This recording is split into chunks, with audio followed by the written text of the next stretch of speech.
G'day humans, Chris Stead from Fine here. We're talking NFT games, and if you've just come out of the blue, you've landed on part 3 of a little series of videos I'm doing around Gallant Studios, an NFT game developer, an incubator, and NFT creator, which came across my radar and caught my eye with some of the projects that they're working on. Now in part 1, we spoke to CEO Stephen Walters about his thoughts and aspirations and mentality and plans around Gallant Studios and where they're at and where they're going to be through 2022 and beyond. In part 2, we dived into King's Calling, which is their exciting full 3D RPG NFT play to earn game that they're working on, and showed a lot of gameplay footage there. So if you haven't seen those 2 videos yet, maybe start there, hold off on this one for a little bit. But if you've already seen those 2 and you're ready to go on more, in this 3rd part, we're going to touch base on the MMORPG that they're working on, and also talk about Gallant Arena, a really interesting fighting game which is going to allow you to put your NFT versus someone else's NFT. Sounds risky? Let's dive into that conversation right now and find out what it's all about. Will this involve real-time combat, or is it more of a kind of auto chess style experience? How are you envisaging Gallant Arena? So the mechanics behind it would be a real-time base, player versus environment and player versus player. So you have your command of your attack, you have your NFT that you've chosen, the attributes that goes with it, whether it's a shield, upgraded armor. I'm not going to release another addition that's been added to it, because basically we've rewritten based on the market and the way things are going. We decided to make some changes to the availability in terms of giving people an option. I like people. Gaming allows people to escape the reality. It gives them the opportunity to take on another identity in a way. But it gives them freedom of expression. And sometimes if you give somebody not enough options, such as you give people 2 options, Costco's, and this is side rant, Costco's successful because they give people 2 options, big and bigger. They don't give them 10 different items to choose from. So we took a look at our inventory and was like, okay, let's make an expansion here. So the inventory has been expanded in terms of options, as well as having a kind of like your Genesis and Legendary, right? And so we're building out the finals on that. We've got the document finalized. But so to answer your question, it would be a you click on your action, and it's happening then based on the number mechanics that's running on a arithmetic in the background. Right. Okay. So kind of like a cooldown system. Right. Yeah. After you've done your attack, you've reacted with your defense, then goes into the next stage until that round is over. Yep. And is this a full 3D world here? Are we built in Unity or a different look? There will be CGI animation that takes place for the fight scenes, and so it's going to be built in Unity. It is built in Unity, and the assets are Unity based. So the assets themselves are 3D. It would be, in terms of the battle scenes, there's CGI there. I'm trying to see how, like, if I'm answering your question. Is it kind of like, say, the Pokemon style of combat? So you select your move and the animation plays out, the attack happens, and then based on dice rolling and stats and all that type of stuff. Yes. Hit points. For the most part, yes, that's spot on. Righto. So but you're risking your NFT when you play the game. Well, there's a standard mode, and that's for we want people to do that, level up, and increase, understand the mechanics and grow in that way. We just added a piece to it for the people that are risk takers. There's crazy people out there that just want to, I'll put pink slips on it. I believe I can beat you. And so we wanted to give people that option, if somebody wants to do it, you can. That's really where the deathmatch came into play. Right, and you mentioned that you increase the inventory, and there's all these different types of equipment and items and weapons that you can have. Do these individual items are NFTs as well, and they will level up or increase in stats individually, or is it all just about the character? It does. They are add-on abilities. So I'll just tell it. You're drawing it out of me, Chris. It's I looked back to see if I was getting in trouble. Um, we're gonna have well, pets. Pets. You can chop this up and not promote, not share it, but we're integrating pets, Chris. People like pets. Okay, go back to the Tamagotchis. You know, the Gigapets. People used to keep these things and they loved them. You know, I got in trouble in school for one. But anyway, for what it's worth, more market research and data shows that people love their pets. People will pay for pets. And instead of just giving somebody an NFT that's a pet, right? Your character has an NFT, like your character is an NFT, right? And it comes with certain stats. All right. You can pay for additional add-ons, potions, defense, offense. And then if you add a pet to it, it also increases your stats. So if you're this character and you buy this pet, it will make this much more of a difference when you fight this type of person. Does that make sense? Yeah, absolutely, it does. So Okay, whether you've got a water-based character or a fire-based character, and then you integrate in uh, a fire pet, then you'll have X amount of attack ability, you know. And so there's a lot of different little chemistry things that we've added to the mix. and can you earn these items in game through grinding, or is it purchase is the only way in? Purchase is the only way in. I like what you said there. You know, we're looking at doing a founder sale, which will have packages for the Legendary series as well as for the Excalibur series. Make sure that I got that right. So there's the Gallantry series and then the Excalibur series.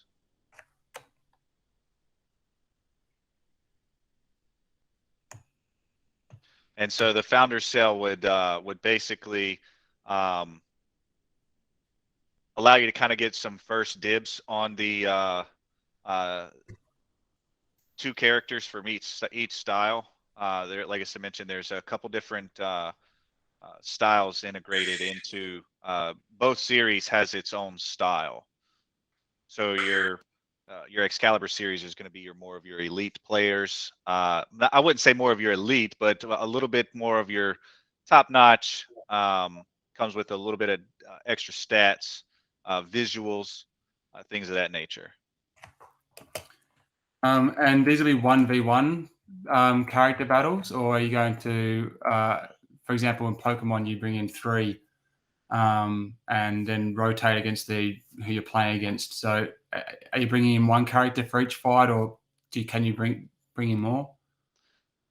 That's a good question, Chris. At current time of writing, it's 1v1, but I'd have to get with Jake, who's been working out the game mechanics on that, on how allowing that, because I like that idea actually. If you were in a battle, you bring your best three, I bring my best three, or however many you have. You don't have to have three to play it, but if you have two and he selects two or something of that nature.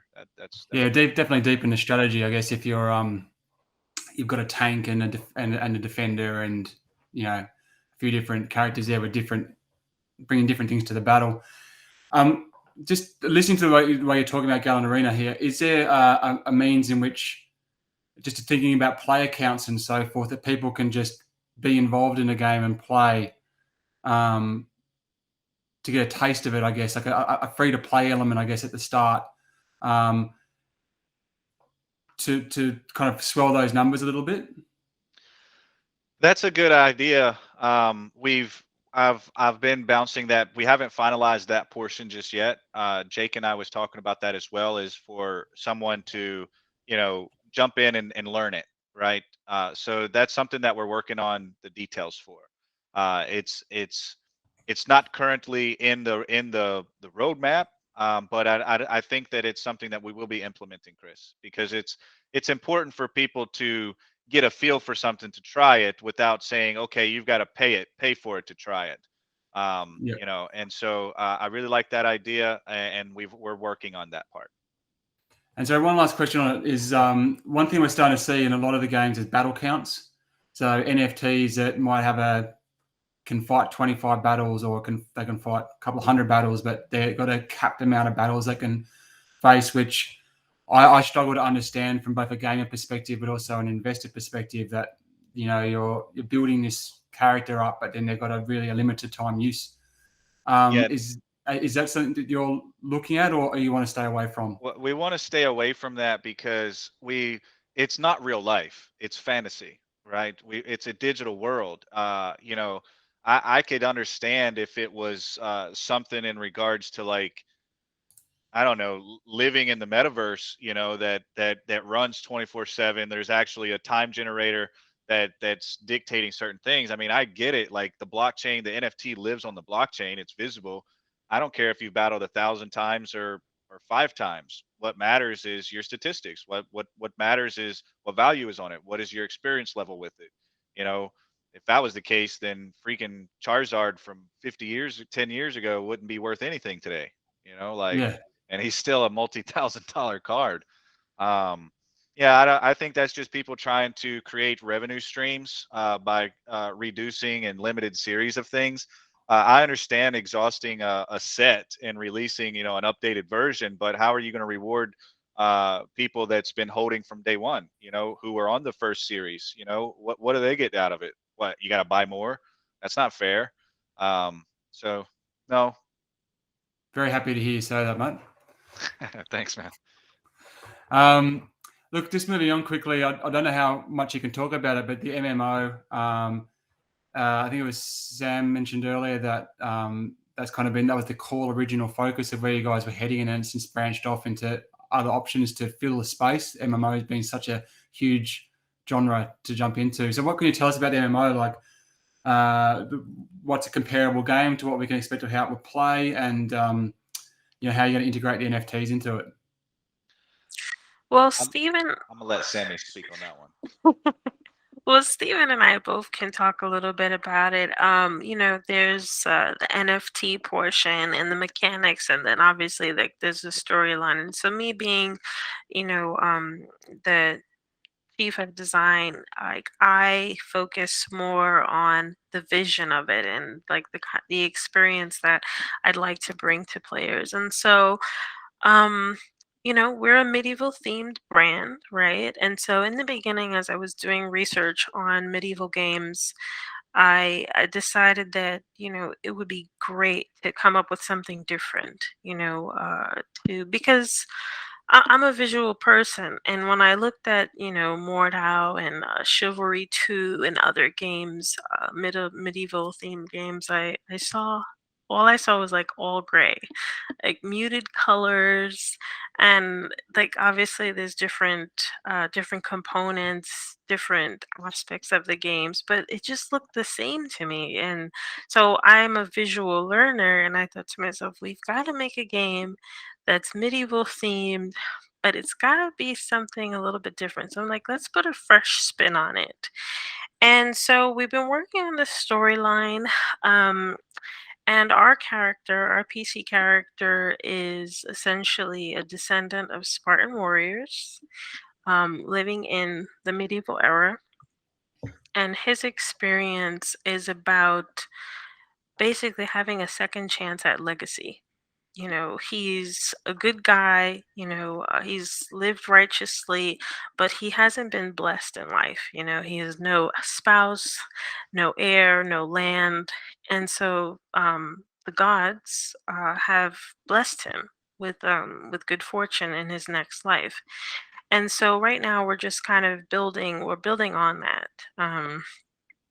And it's a lot of fun. If you have any specific questions about any of that, I'd be happy to answer you. But that's my part of the MMO. Oh, one more thing I can say is it's really based on our mascot. So we have two real images that represent Gallant. The first one is our gold helmet, and it looks more Spartan in nature. And so someone checked us in the beginning. They're like, why is if you're a medieval themed project company, why is your helmet, why does it look Spartan? And the funny thing is that people love it. People love our logo. And so in wanting to create a mascot to represent Gallant and, the to see the character that would be in our MMO, I thought to myself, well, I don't want to stray too far from the current look because people like it and it has Spartan features. And so the new mascot, as you've seen on the main page, it's a medieval helmet with Spartan characteristics. So it's a blend of the two.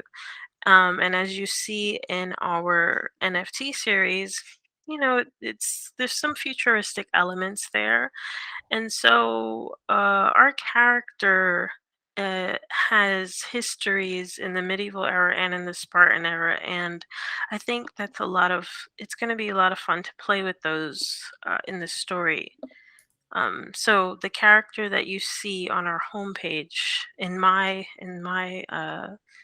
vision, that is the character that is going to be in our MMO. As well, that a lot of the worlds that you've seen are very grey. So does that mean like a visual palette that's, say, more akin to, say, a Fable? When you say Fable, the first color that came to my mind was green. I was going to say it's kind of almost like a Fortnite take on medieval Fable, the Uh, Fable po- series. Possibly. My vision for our MMO is to bring knight culture into a new world. To give gamers a whole different experience because, with the conversations of late, involving the metaverse, but people still like knight culture. People love knights. People love swords, slasher, and dasher and stuff. And so it'd be really nice to update that, to keep the sword fighting and the awesome armor, and but just put it in a new world. And how do you do that? And so that's what we're exploring now with the story. No worries. And with an MMO, I guess you might have to approach the NFT side of things slightly differently. I mean, MMOs are things that people invest in for years. Yes, absolutely. That's why World of Warcraft and League of Legends are still still rolling today. Even Elder Scrolls. I mean, I started out in EverQuest, and man, whew, days would go by. Um, and even WoW, still today, LAN parties happen around the world. Um, so yeah, it's definitely a different approach. You can't go in it to the same way that we are with this world that we're existing now in with Gallant Arena and Gallant King's Calling and stuff. So yeah, I'm proud of Sammy. I'm proud of a couple of the people in the community that's been contributing to her. It's been a joint effort because, as I mentioned before, it takes multiple people behind the scenes of any game. If you haven't, Chris, I would strongly encourage you to do this. If you've already done it, then kudos to you, man. It actually put a tear in my eye, Chris. No joke. I was watching I asked everyone in our admin team and mod team to watch it, and we had a follow up call the following week. God of War, the making of Kratos. If you haven't done it, it's on YouTube. I can send you the link. I strongly encourage you to watch it, man. It's very inspiring as a game enthusiast as yourself, and what you do for the gaming culture from the inside out. I think you would have a strong respect for that documentary, man. It was humbling, inspiring, and insightful. That's my three words to describe it. Yeah, But fantastic game series, God of War. I've actually spent some time with the Sony Santa Monica guys in the past, my God. um, with some of the launches of that previously, and yeah, it's a hell of a series. Great place to take inspiration from. It was it th- that Metal Gear Solid was one of my first ever like fan series, but when I touched God of War, I mean, I got in trouble. Like I didn't exist outside the bedroom for a few days. The multiple combos, the graphics. Like that was the first time anybody had ever done anything like that, you know. And the magnitude that they went through. Watch that documentary, man. It was very inspiring, and I tip my hat to Santa Monica Studios. It really gave me a boost, and it reminded me to not worry about everything that's going on around me, because you know as well as I do, Chris, this market is getting saturated, and it moves fast, and you know there's a sense of urgency behind what we're doing, so we can't lose sight of the end goal while hearing the chatter around us about, oh well, this project's 15x already, and it's like, okay. So it gave me a boost, because as the leader of the company and the project, it puts a lot of weight on my shoulders to make sure that we're executing and we're delivering, and trying to capitalize on some of the catalysts that we have. But being a small team, it kind of it kind of keeps us from reaching some of those areas that some influence could bring. If we had the expanded staff and stuff like that. So. Yeah, thanks for sharing that, man. That's really cool. Does the MMORPG have a name or a working title at the moment? Mm-mm. She's been exploring with different names and bouncing ideas around.